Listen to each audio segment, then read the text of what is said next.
भैया पहले वाला बारात आवत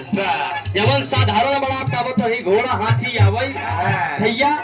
आजकल देखत आई फैशन वाला टेंट लाग गबा पहले एक बार टेंट लागत जो निकाल हरा पानी थाम ले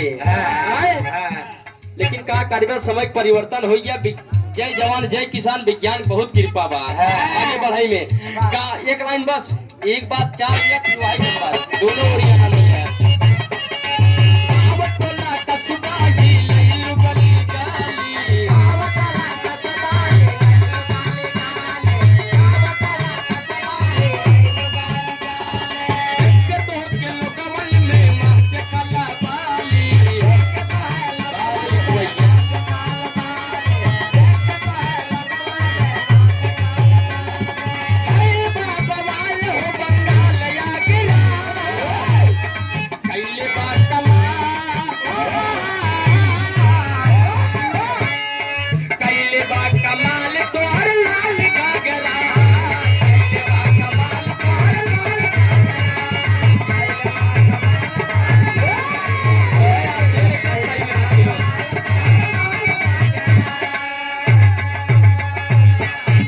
है पिया जवानी मोर जरैले गइलिया ना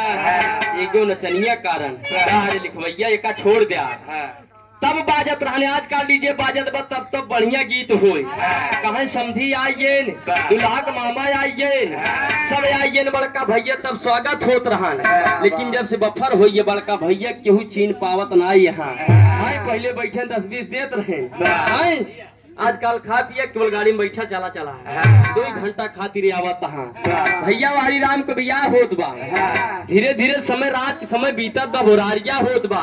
सीता जी की विदाई होत बा उसी भाव में कहना बा